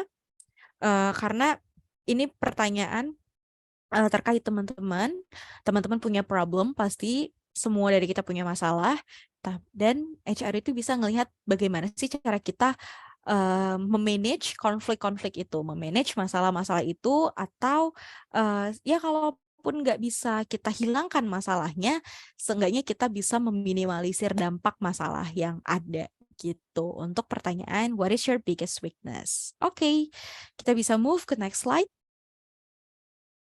Nah, ini dia. Pertanyaan yang biasanya jadi pertanyaan kunci dari HR interview. Why are you the best person for the job? Kenapa sih kita harus meng-hire kamu? Kenapa sih kita harus pilih kamu? Misalnya di perusahaan A ada 10 orang kandidat yang apply gitu. Kamu salah satunya. Terus kenapa sih harus menerima kamu? Kan masih ada 9 lainnya mungkin dengan skill yang lebih bagus, dengan interpersonal skills yang lebih oke gitu kan, personality yang lebih cocok sama perusahaan. Nah, di sini teman-teman bisa menjawabnya. Hacks-nya adalah tell them about your skills, experience, and your contribution you can give to the company. Nah, di sini ada lagi tambahannya, you can also praise the company too, gitu. Jadi teman-teman bisa sedikit memuji lah perusahaannya seperti apa. Nah, untuk contoh jawabannya nih ya, biar teman-teman nggak kelihatan kosong-kosong banget ketika lagi interview, teman-teman bisa awali dengan contoh visi dan misi perusahaan atau visi misi tempat yang teman-teman lamar gitu. Misalnya contohnya kayak gini, Sunbright's company's vision and values are matched to myself. I am optimistic that this company in L&D department could assist me to grow and be a long life learner with other employees, and also could bring some fruitful and fresh collaboration between the departments or to external clients. Seperti itu. Nah, kita coba breakdown jawabannya dulu nih ya. Yang pertama, di sentence pertama kita cek, Sunbright's company visions and values are matched to myself. Nah, di sini masuk ke bagian yang paling bawah nih ya. praise the company. Jadi sebelum teman-teman ikut interview, pastikan dulu product knowledge-nya tuh ada gitu ya. Knowledge tentang perusahaannya, tentang layanan jasa atau barang yang mereka keluarkan, produk-produk ya teman-teman tuh harus tahu visi misinya, culture perusahaannya seperti apa gitu. Teman-teman bisa cari tahu itu lebih dalam misalnya di LinkedIn-nya atau di website-website seperti Glassdoor. Itu penting tuh sebelum teman-teman maju ke tahap interview gitu. Terus yang berikutnya, sentence kedua, I am optimistic that this company in L&D department could assist me to grow and be a long life learner with other employees. Di sini masuk ke skills-nya teman-teman nih ya. To grow and be a long life learner with other employees. Selain skills, teman-teman bisa masukin ya nanti ya. Kalau di sini contohnya itu ternyata to grow and be a long life learner, itu ekspektasi teman-teman gitu. Teman-teman bisa naruh ekspektasinya di situ. Terus, and also could bring some fruitful and fresh collaboration between the departments or to external clients. Ini masuk ke kontribusi kepada company atau kepada perusahaan yang teman-teman lagi daftar gitu. Kenapa ini penting gitu? Jadi pertanyaan ini balik lagi ya kayak ke pertanyaan-pertanyaan awal yang tell us about yourself atau what is your biggest strength. Jadi pertanyaan ini nggak cuma ngomongin tentang diri teman-teman aja, tapi kontribusi apa sih yang teman-teman mau kasih di perusahaan gitu. Kalau di sini contohnya bisa membawa kolaborasi baru yang juga menguntungkan antara departemen di dalam antar divisi di dalam perusahaan atau mungkin dengan klien-klien di luar sana gitu. Makanya Anda harus hire saya gitu. Contohnya kayak gitu untuk kasarnya ya. Jadi seperti itu. Hacks-nya adalah kita bisa cek lagi di slides berikutnya. Nah, kalau kita lihat dari jawaban-jawabannya dan pertanyaan-pertanyaannya, ini ada metode untuk menjawab behavioral based question ya. Jadi ada pertanyaan-pertanyaan yang terkaitan dengan behavior atau kebiasaan teman-teman gitu. Ada metode STAR. S stands for situation, S-nya situasi, terus T-nya ada task, A-nya action, dan R-nya itu result. Nah, kenapa ini penting? Karena ketika ditanyakan atau dihadapkan dengan pertanyaan-pertanyaan behavioral, teman-teman itu nggak cuma sekedar bisa menjawab nggak terbata-bata gitu juga. Teman-teman harus bisa menganalisa permasalahannya seperti apa dan cara teman-teman menjawab pertanyaan tersebut, menghadapi permasalahan tersebut dengan action, tentunya itu ya, dan resultnya nanti akan menjadi seperti apa. Nah, kita akan breakdown satu-satu di sini ya. Ada S stands for situation. Nah, situation ini teman-teman bisa identifikasi dulu nih. Identify situation that being asked, connect it to your own understanding. Nah, misalnya tadi ditanya tentang kenapa kita harus hire kamu gitu. Jadi teman-teman identifikasi dulu nih situasi yang ditanyakan seperti apa. Kemudian T, tasknya, recognize your limitations, main duties, and your functions if you were on that situation gitu. Terus ada A, action, based on your task analysis, di analisis sebelumnya, formulated into your actions to deal with the situation, dan R-nya adalah result. Tell them the result of your actions, expectedly, with positive result gitu ya. Contoh, waktu itu aku pernah dapat pertanyaan as a HR, waktu itu aku pernah mau apply sebagai PR intern di salah satu universitas gitu ya, menjadi staff magang di bagian humasnya gitu. Waktu itu aku dihadapkan dengan pertanyaan tentang behavioral based question juga. Pertanyaannya kurang lebih seperti ini. Kalau misalnya ada wartawan, ada orang yang mengaku wartawan minta transparansi data gitu. Kira-kira kamu menghadapinya seperti apa gitu. Nah, itu kan udah kelihatan nih, wah, ada orang mengaku-ngaku sebagai wartawan, dia minta transparansi data, misalnya data alur masuk ke kampus tersebut seperti apa sih gitu. Nah, ini kan situasinya udah kegambar nih. Situasinya tadi ada orang ngaku-ngaku jadi wartawan, dia minta transparansi data untuk penerimaan mahasiswa baru atau admisi mahasiswa baru gitu. Ini kita identifikasi dulu permasalahannya gimana. Apakah orang itu beneran wartawan atau enggak? Nanti kita bisa cek misalnya dari identitasnya atau gimana gitu ya. Terus kemudian masuk ke poin kedua, tasknya. Recognize your limitation, main duties, and function. Kalau teman-teman mungkin udah punya pengalaman kerja, tahu namanya tupoksi ya, tugas pokoknya itu seperti apa, nah itu bisa dimasukin tuh. Nah biasanya kalau misalnya kerja sebagai PR itu kita ada kaidah-kaidahnya, mana informasi yang boleh diberi, mana informasi yang nggak boleh diberi, mana informasi yang kita yang merupakan wewenang kita untuk memberikan itu kepada publik, dan ada yang harus diberikan langsung, dialihkan langsung ke divisi atau ke kantor atau ke bagian yang biro yang berurusan dengan hal tersebut gitu. Kemudian masuk ke A, action. Based on your task analysis, formulate it into your actions to deal with the situation. Nah, ini kita masuk ke tasknya dulu nih ya. Kita balik ke tasknya.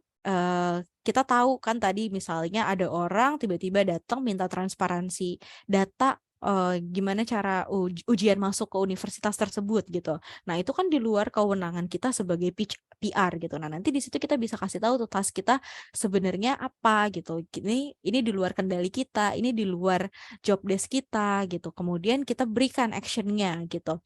Karena ini di luar di luar wewenang kita bisa kasih ke biro yang bersangkutan gitu, misalnya biro admisi gitu. Dan resultnya adalah result of your action, nanti orangnya pasti akan menuju ke biro admisi itu untuk menanyakan informasi yang lebih lanjut. Nah, positive resultnya adalah kita nggak secara gamblang, nggak secara eksplisit memberitahu bahwa oh ini transparansi datanya ada, ini kita pegang gitu. Nggak bisa, karena data itu bisa aja disalahgunakan. Nah, nanti ketika teman-teman mendapatkan behavioral based question atau problem based question gitu ya, itu teman-teman bisa gunakan metode STAR ini gitu.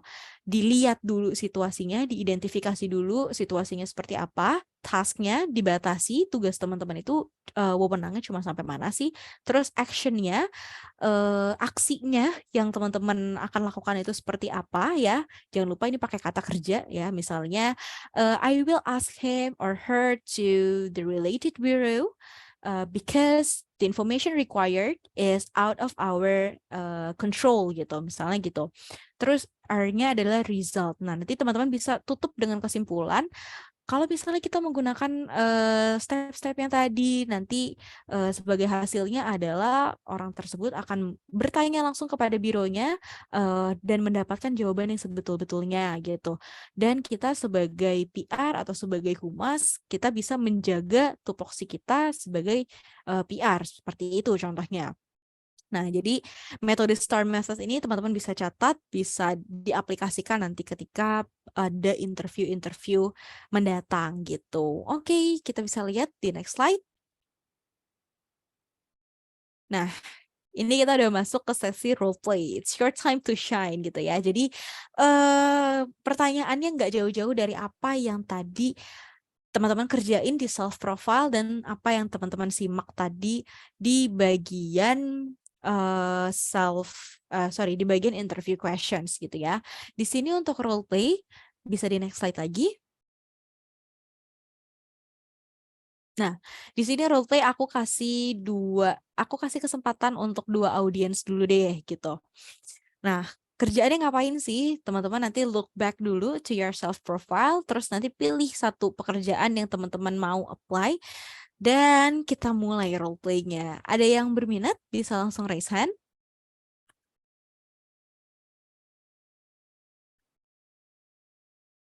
Ayo, siapa yang mau coba role play? Kalau misalnya bahasa Inggrisnya masih terbatas, masih deg-degan, masih pengen mix sama bahasa Indonesia, itu nggak apa-apa ya. Jadi nggak harus yang full semua bahasa Inggris, tapi kita pelan-pelan. Kita coba dulu misalnya sentence per sentence gitu. Mungkin sambil nunggu, kita sambil bisa buka sesi Q&A juga kali ya, Nindi ya. Oh, boleh Kak. Jadi untuk teman-teman yang mungkin mau volunteer ataupun ada pertanyaan, boleh langsung raise hand atau menggunakan fitur chat juga boleh. Iya, bener banget nih. Oke, siapa yang mau coba? Atau ada pertanyaan?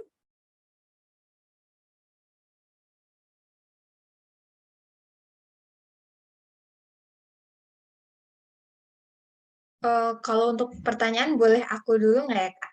Oke, boleh deh, boleh. Kita mulai dari Nindi nih ya. Jadi biasanya kan, kalau kita interview pasti, sedikit maupun banyak kita pasti persiapan kan, Kak, kayak, Iya, what, betul.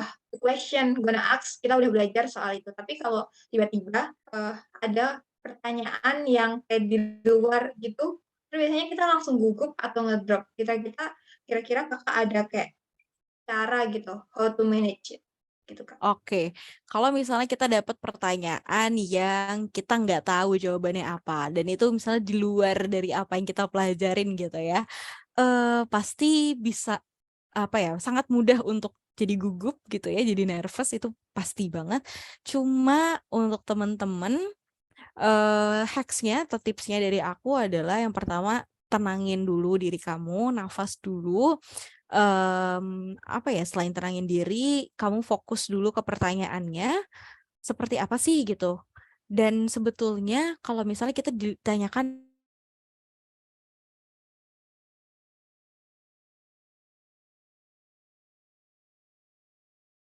hal-hal yang di luar apa yang kita pelajari nih, nggak dilihat jawabannya gitu. Kadang interviewernya cuma pengen lihat kira-kira gimana sih dia menghadapi pertanyaan yang seperti ini, atau menghadapi pertanyaan yang dia nggak tahu jawabannya gitu. Nah, kalau misalnya teman-teman ditanyakan sesuatu dan teman-teman emang nggak tahu jawabannya apa, jangan bilang langsung nggak tahu, "Saya nggak tahu," gitu.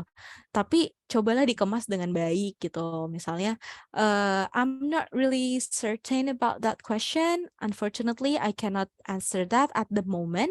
I cannot answer it at the moment, but I will try my best to figure out what is the best answer for the questions," gitu. Jadi dibungkus kalimatnya gitu ya. Teman-teman emang nggak tahu nih, tapi teman-teman punya usaha untuk mencari tahu jawabannya itu seperti apa gitu.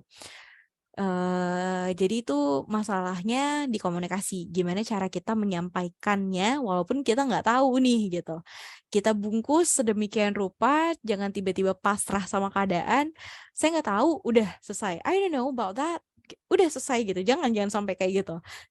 Usahakan teman-teman menunjukkan effort kalau teman-teman itu mau mencari tahu, mau berusaha untuk bisa menjawab pertanyaan tersebut, seperti itu. Karena aku pernah, bukan aku yang ngalamin sih, teman aku dulu pernah ada yang, ngalamin itu, ditanya suatu pertanyaan tapi, eee, dia nggak bisa jawab gitu.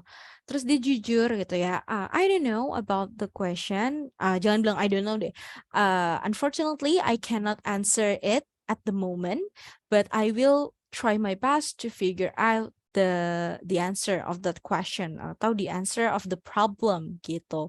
Nah, ketika temen aku jawab kayak gitu, dia lolos interview gitu. Karena apa? Karena dari HR-nya ngelihat, "Oh, nih anak dia mau belajar," gitu. Dia punya rasa keingintahuan yang tinggi gitu. Jadi itu bisa jadi poin plus. Tapi jangan di setiap pertanyaan ditanyain teman-teman jawabnya kayak gitu. "Saya nggak tahu, I don't know, I will try my best to answer that," gitu. "I will try my best to find the correct answer of that." Jangan sampai ya. Kalau bener-bener udah mepet banget nggak tahu, baru pakai kata-kata itu.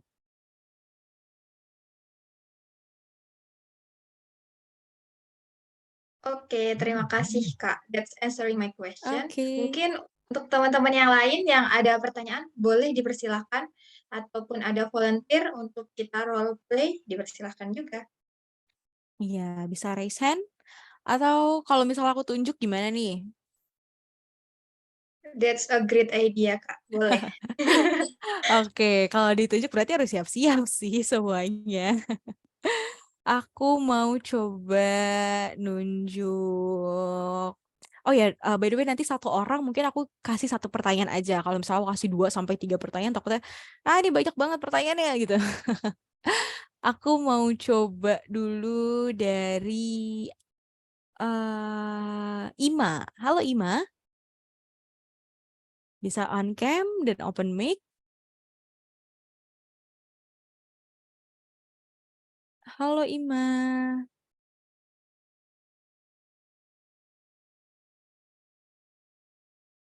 Oke, still no response. Nggak apa-apa, nggak apa-apa. Coba Arum. Ini laki-laki atau perempuan nih? Kak Arum, halo. Bisa on cam dan open mic?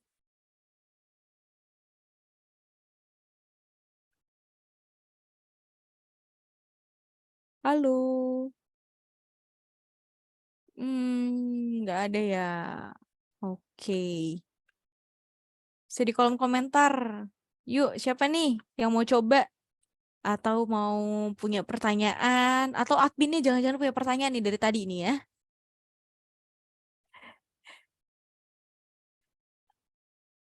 Atau aku mau coba Siti Raihana. Halo Kak Siti Raihana. Bisa unmute?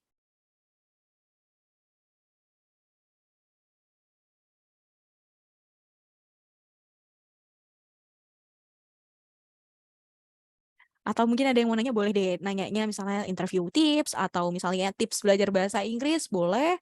Pokoknya yang relate sama materi kita hari ini. Adakah yang raise hand? Atau open mic?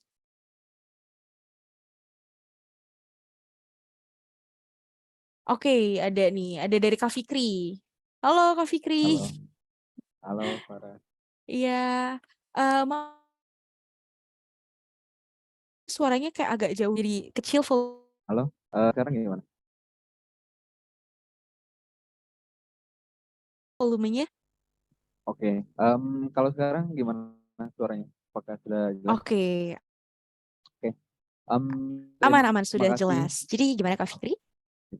Terima kasih ya Farah untuk materinya luar biasa. Oke, Em, sama-sama saya ingin Kak. bertanya, Oh, oke, boleh. saya mau bertanya.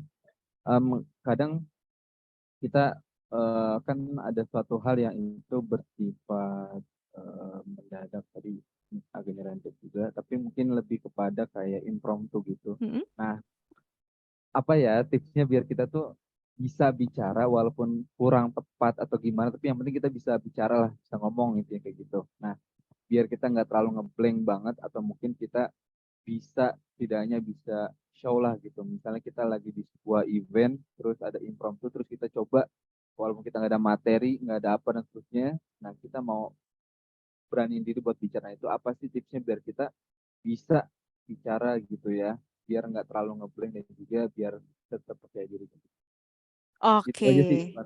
Makasih. Oke, sip. Pertanyaannya menarik nih Kak Fikri. Terima kasih pertanyaannya. Nah, kalau misalnya kita dihadapkan dengan sesuatu yang sifatnya impromptu, sorry kok interview sih, bisa pertanyaan yang impromptu atau misalnya di event-event tertentu kita tiba-tiba ditunjuk untuk coba dong kasih impromptu speech gitu. Itu pasti kan deg-degan ya gitu, karena kita biasanya nggak punya persiapan apa-apa, kita nggak punya bahan apa-apa, kita nggak bisa drafting dulu nih mau nulis apa, mau jawab apa gitu. Hacksnya simpelnya adalah Kak Fikri atau teman-teman yang lain nih ketika ada di posisi seperti itu bisa menceritakan pengalamannya gitu. Misalnya kita contoh di sebuah event gitu ya, teman-teman diharuskan untuk misalnya di event graduation gitu misalnya. Teman-teman lulus nih dari suatu universitas atau sekolah gitu, terus harus memberikan pidato kelulusan atau pidato graduation itu seperti apa gitu. Nah, teman-teman itu kalau misalnya nggak punya bahan yang cukup mateng, teman-teman bisa banget ceritain pengalaman teman-teman.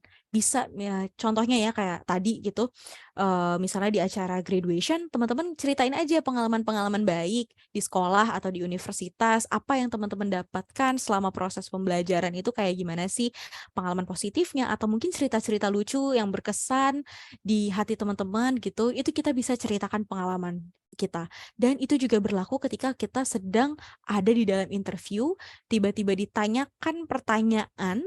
Nah, itu bisa tuh diulas lagi gitu dari experience teman-teman gitu. Jadi kalau misalnya dapetin pertanyaan impromptu atau punya kesempatan speech yang dadakan banget, just tell your own story. gitu. Terus kalau misalnya harus dalam bahasa Inggris, terus kita nih ngerasa aduh kayaknya bahasa Inggris kita pas-pasan, coba aja dulu tapi ngomongnya tuh nggak usah yang terlalu cepat. Karena kalau misalnya kita ngomongnya terlalu cepat, kita tuh akan terus memikirkan abis ini ngomongin apa ya, abis ini kata apa ya gitu. Jadi bisa pelan-pelan aja. Contohnya nih, misal ketika lagi interview, coba deh mungkin Kak Fikri atau Nindi nih punya pertanyaan impromptu gitu. Nanti kita coba jawabnya gimana bareng-bareng. Ya, langsung ke pertanyaannya buat Iya, coba. oke. Sebenarnya saya masih belajar ya bahasa Inggris, jadi agak little. Boleh, nggak apa-apa. Oke, Farah, uh, can you explain uh, this? Apa ya? Can you explain this? Uh, uh, bentar, saya lihat dulu. Oke, ada nih. Oke, Farah, can you explain your experience in your experience in your college and what the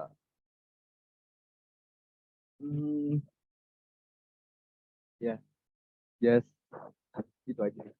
Can you tell about best experience in your college? That's it. Oke. Maaf tadi sempat putus-putus. Jadi pertanyaannya, Oh, what is your experience yeah, in your in your college? college. Oke, In your college. oke itu aja satu berarti ya. Iya, satu. Oke, kalau misalnya aku dikasih pertanyaan kayak gitu, jawabannya pasti aku akan menceritakan pengalaman aku sebagai mahasiswa akhir seperti apa gitu. Misal aku jawabnya seperti ini. During my final year in Universitas Negeri Jakarta, I learned how to manage myself properly.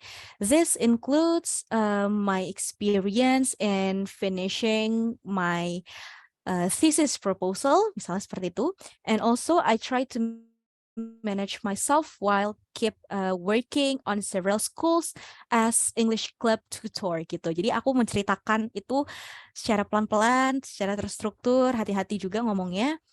Aku nggak mau cerita yang terlalu cepat gitu ya, karena kalau misalnya aku ngomongnya terlalu cepat, kesannya tuh kayak menggebu-gebu gitu. Dan aku akan bingung nanti, abis ini mau ngomong apa ya, abis ini mau ngejelasin apa ya. Dan kalau misalnya dapat pertanyaan impromptu atau harus speech impromptu, bagian itu wajar banget dan itu pasti terjadi gitu ya. Kayak contohnya tadi aku sempat kayak itu wajar gitu. Tapi yang nggak boleh itu adalah ketika kita nya atau filler words-nya itu terlalu banyak dan terlalu lama gitu. Kalau misalnya terlalu banyak atau terlalu lama, gimana sih cara ngatasinnya? Ketika kita ngerasa udah buntu banget, kita bisa ngomongnya tuh dipelan-pelanin. Ini kayak aku barusan, itu tuh kayak aku bingung abis itu mau ngomong apa ya. Jadi aku ngomongnya pelan-pelan gitu. Jadi itu hacksnya. Jadi nggak usah harus ngomong yang cepet-cepet banget gitu, Kak Fikri. Semoga menjawab Kak Fikri. Oke, siap, luar biasa. Boleh satu lagi ya? Oke, boleh. Iya.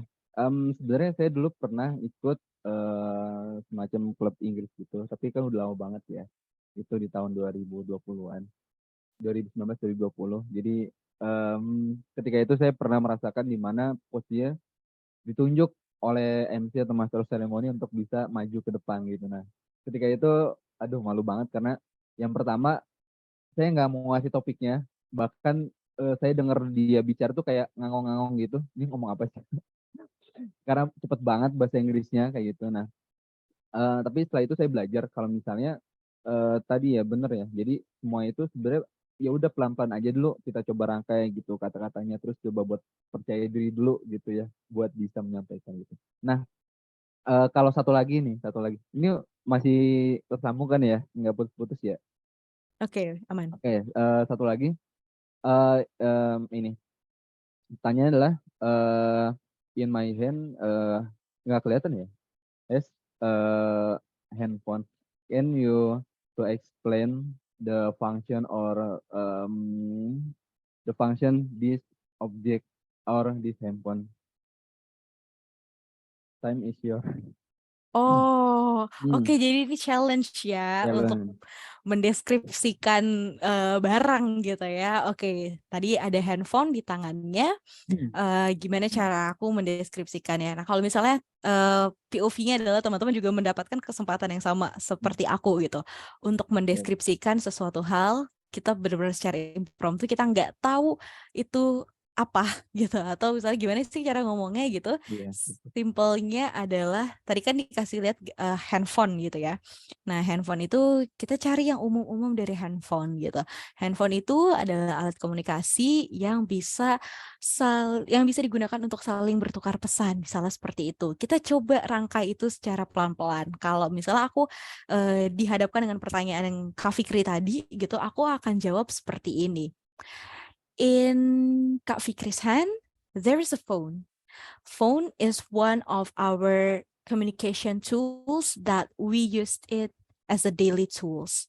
Phone can be used to share information, but be careful on what we share on social media, what we post and what we write. Kayak gitu, itu bisa tuh simple aja kayak gitu. Karena itu juga bisa dari penjelasan yang sederhana, intinya tuh dapat gitu. Daripada teman-teman harus merangkai kata yang panjang banget tapi intinya nggak ada. So, make it simple, that would be better. Selama itu simple, ada intinya itu apa, itu bisa tuh dijadikan sebuah penjelasan. Seperti itu Kak Fikri. Okay, thank you very much. Next, Oke. Nindi mungkin. Oke, terima kasih Kak Fikri atas pertanyaan. Tapi ini ada satu pertanyaan lagi Kak di kolom chat box. Mungkin Oke, aku boleh. bisa bacain ya. Oke, silakan. Oh, ada lagi nih, berarti dua. Kita jawab yang sama dulu Seru. kali ya Kak. Boleh.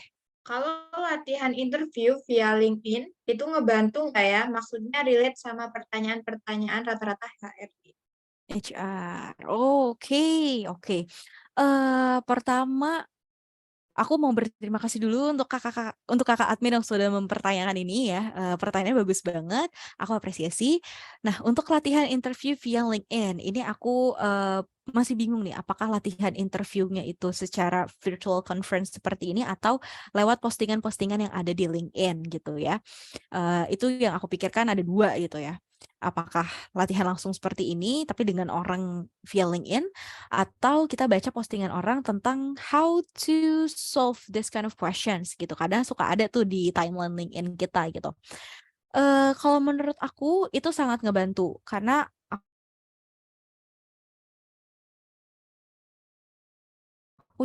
aku lolos magang di interview hacks dan interview tips dari LinkedIn itu gitu. Dan itu juga relate sama pertanyaan rata-rata HR. Pakai AI. Oke.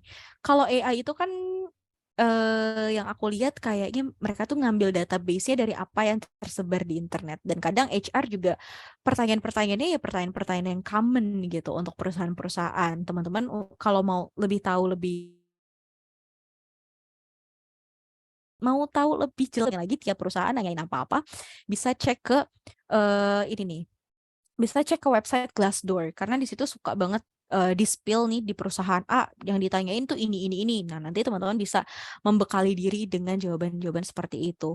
Nah, kalau untuk ngebantu ya memang ngebantu dan pertanyaan rata-rata HR juga nggak jauh-jauh dari itu. Karena tadi sebelumnya aku pernah ulas ya, kalau pertanyaannya HR itu biasanya terkait dengan diri kita sendiri gitu. Terkait dengan behavioral kita seperti apa, cultural kita untuk bekerja di perusahaan itu seperti apa. Jadi kalau misalnya di LinkedIn ada kesempatan untuk latihan interview, take it gitu. Jadi selama ada kesempatan kita harus ambil untuk mengasah diri kita sendiri. Gitu Kakak admin, semoga membantu. Baik, terima kasih Kak Farah atas jawabannya. Kita masih ada banyak pertanyaan yang Oke, harus dijawab. gak Ini apa-apa. dari Aisyah Malik Zahra. Halo Kak Farah, aku mau tanya bagaimana tips untuk menunjukkan ketertarikan kita pada perusahaan yang kita tuju saat interview? Boleh Oke, Kak? ini menarik nih ya. Gimana sih cara menunjukkan ketertarikan kita dalam perusahaan yang kita tuju saat interview? Ketika interview itu pasti kan ditanyainnya tentang diri kita ya gitu. Tapi tadi aku sempat singgung tuh di slide-slide sebelumnya, kita juga bisa loh masukin ketertarikan kita dengan perusahaan dengan cara kontribusi apa yang bisa kita berikan untuk perusahaan. Atau misal kita bisa masukin kayak, ketertarikan itu kan nggak harus melulu kayak, saya mau banget nih kerja di tempat Anda." Nggak harus seperti itu. Kita bisa mengemas itu dengan cara kita tahu produk yang mereka jual, kita tahu jasa yang mereka tawarkan seperti apa, kita tahu, visi misi perusahaannya seperti apa. Nah, kalau misalnya kita tahu, terus kita ngerasa, "Ini kayaknya relate deh sama gue," gitu. Itu bisa tuh jadi salah satu poin ketertarikan, teman-teman terhadap perusahaan tersebut dan itu bisa dimasukin di jawaban-jawaban interview teman-teman. Misalnya kayak tadi contohnya, ketika pertanyaan, "Why we should choose you to work, in this company?" Atau, "Why should we hire you?" Gitu. Nah, ketika dapat pertanyaan itu yang sebetulnya untuk diri kita sendiri, teman-teman bisa menjawab, pertama soft selling diri teman-teman, branding teman-teman itu seperti apa, dan kontribusi yang teman-teman bisa berikan seperti apa. Serta teman-teman juga bisa masukin ketertarikan atau minatnya teman-teman terhadap perusahaan. Misal contoh, Asya mau daftar di Indofood misalnya, di Indofood. Indofood itu produk terkenalnya itu ada Lay's, Citato, sama Indomie gitu misalnya. Terus ditanya, "Why should we hire you?" gitu. Nah, Asya nih bisa jawab nih selain dari pribadinya Asya seperti apa, skillnya, kompetensinya, pengalamannya seperti apa. Terus Asya juga bilang nih, "Saya juga memiliki ketertarikan yang tinggi." Kalau bahasa Inggris misalnya kayak gini, "I have a great interest in this company, especially in this FMCG company, because I grew up with your product." Itu bisa tuh jadi kunci. Karena saya dari kecil sampai sekarang saya biasa kenal sama produk ini gitu. And I think your product is really close to our life gitu. Itu bisa tuh jadi salah satu poin ketertarikannya Asya sama perusahaan itu. Itu juga bisa masuk ke bagian jawaban interviewnya Asya. Jadi seperti itu. Kita bungkus dengan hal-hal yang lebih baik gitu. Oke, semoga menjawab ya, Asya. Oke, terima kasih Kak Farah atas jawabannya. Semoga seperti kata Kak Farah bisa menjawab pertanyaan Asya. Kita masih ada satu pertanyaan terakhir nih kayaknya. Oke, boleh. Aku bacain dari Arum. "Halo Kak Farah, saya izin mau bertanya Kak, gimana tips belajar bahasa Inggris bareng dengan Perancis? Karena saya dari pendidikan bahasa Perancis, kalau mau bicara bahasa Inggris kadang terpeleset. Nah ini Mm-mm. gimana Kak tips biar imbang? Terima kasih." Oke, ini biasanya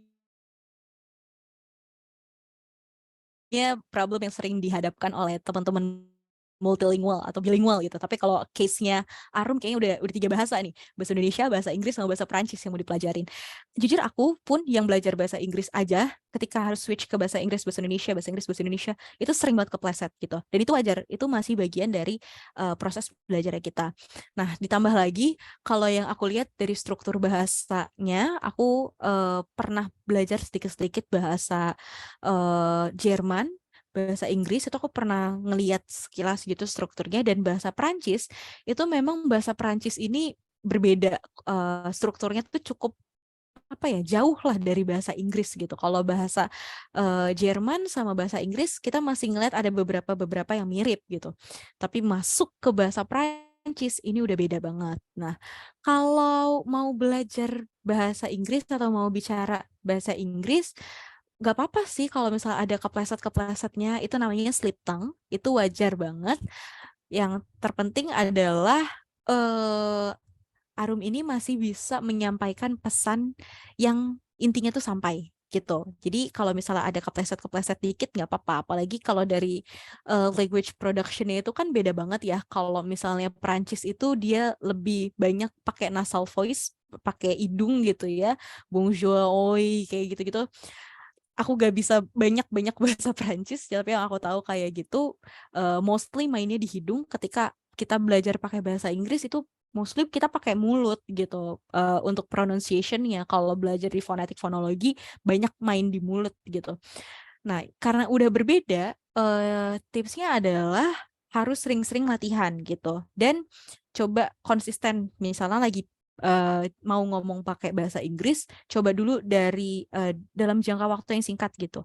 Misalnya 1 menit full ngomong bahasa Inggris kayak gimana, atau 30 detik, 45 detik dulu nih. Kita full pakai bahasa Inggris, terus kalau mau switch ke bahasa Prancis, misalnya balik ke bahasa Prancis, kasih jeda dulu. Karena untuk switch language-nya dan switch diri kita, regulasi diri kita untuk dari perpindahan dari mulut ke hidung gitu, dari mouth ke nasal voice itu kan butuh waktu gitu ya.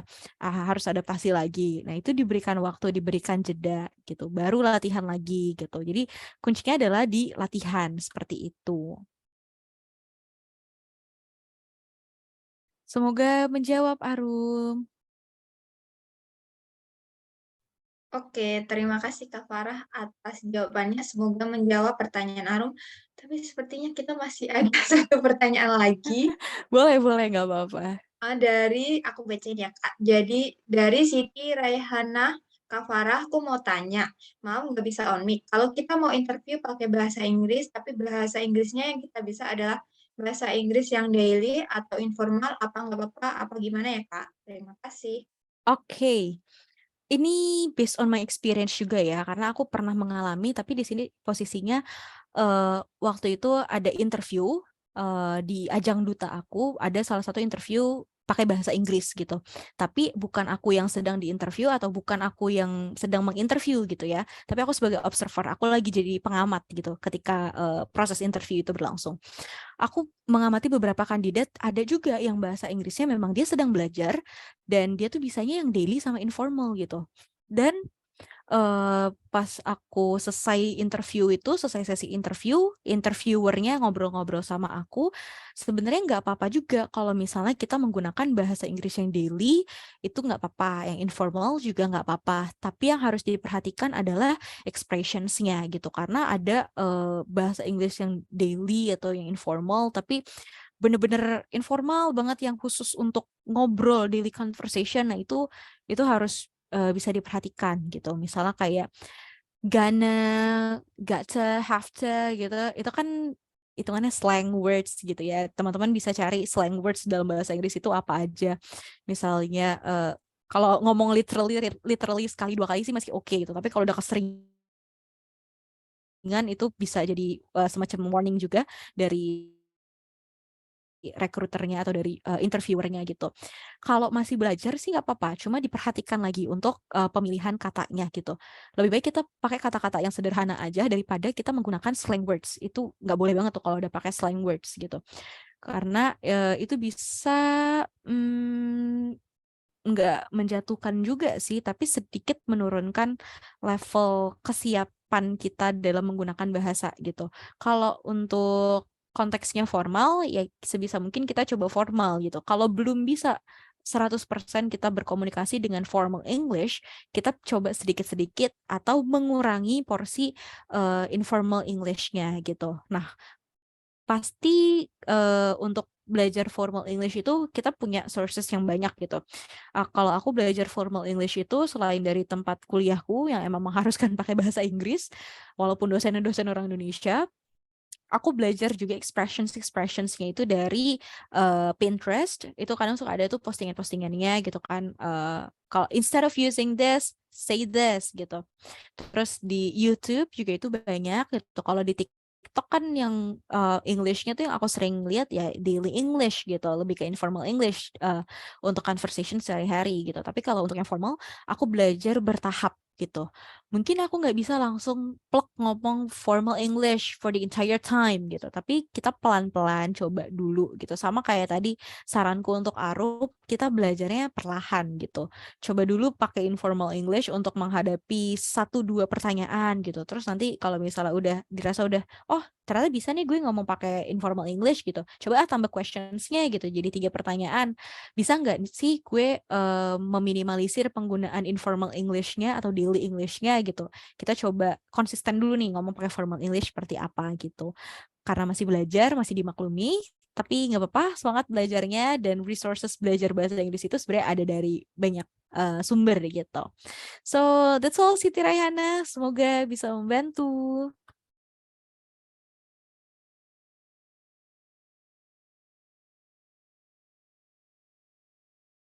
Oke, terima kasih Kak Farah atas jawabannya. Tapi karena kita kayaknya udah kehabisan waktu, jadi nggak bisa role play. Boleh kita lanjut ke agenda selanjutnya saja, Kak? Oke, Mungkin boleh, nggak apa-apa. sebelum diakhiri, sepatah dua patah kata dari Kak Farah. Oke, ini akan jadi closing statement juga ya.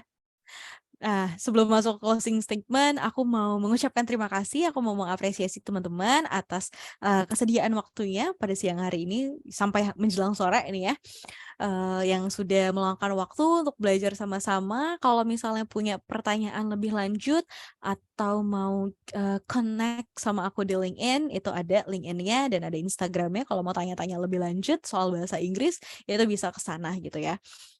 Untuk closing statement dari aku, I'm not going to talk about the interview questions a lot, but I just want to encourage you to learn more from wherever it is, the source ya. Jadi aku tahu kalau bahasa Inggris itu sebetulnya penting ketika sudah memasuk ke pekerjaan. Yang terpenting adalah jangan pernah berhenti untuk belajar. Karena berdasarkan pengalamanku, aku juga kenal dengan beberapa teman-teman rekruter gitu ya yang sudah lulus kuliah, terus juga mereka akhirnya bekerja full time di perusahaan-perusahaan tertentu dan mereka tuh merasa kayaknya bahasa Inggris gue kurang deh gitu. Tapi ada satu hal yang aku salut dari teman-temanku itu adalah mereka nggak menutup diri untuk terus belajar. So, keep learning, keep exercising, terus latihan karena bahasa itu adalah kebiasaan. Language is a behavior. So, when you stop your effort to learn a language, when you stop your effort to speak in certain language, then you will lose it. Gitu. Jadi, cara terbaik untuk belajar berbahasa, untuk memaintain bahasa adalah dengan terus belajar dan terus berlatih pelajari. So that's all for me. Thank you for the chance given, buka donasi, and have a nice day everyone. Oke, terima kasih kepada untuk kita semua pada hari ini. Buka donasi ada sedikit kenang-kenangan untuk Kak Farah. Boleh di-share screen?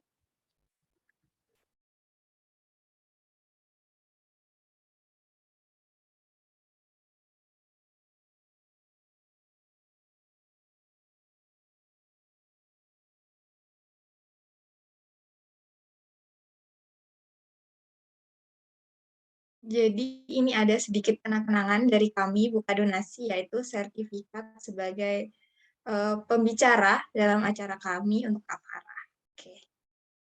Oke, terima kasih buka donasi atas kesempatan belajarnya hari ini. Oke, sama-sama Sukses Kak Farah. selalu. Ya, Kak Farah juga.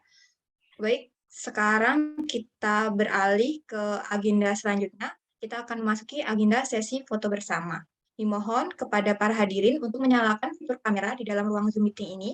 Sedikit himbauan kepada para teman-teman, dimohon untuk tidak meninggalkan ruang Zoom meeting ini setelah sesi foto bersama, dikarenakan akan ada presensi yang harus diisi oleh para peserta yang di-share panitia di dalam kolom komentar yang telah diisi. Sama ini akan saya pandu dalam hitungan ketiga. 1, 2, 3. Baik. Baik, terima kasih untuk partisipasinya. Alhamdulillahirrabbilalamin, akhirnya seluruh rangkaian acara telah kita lalui. Semoga acara ini senantiasa membawa manfaat baik. Ucapkan terima kasih yang sebesar-besarnya. Saya Nindi Septiani, selaku pewara, pamit undur diri. Terima kasih dan wassalamualaikum warahmatullahi wabarakatuh. Waalaikumsalam. Terima kasih semuanya, izin Kembali ke leave.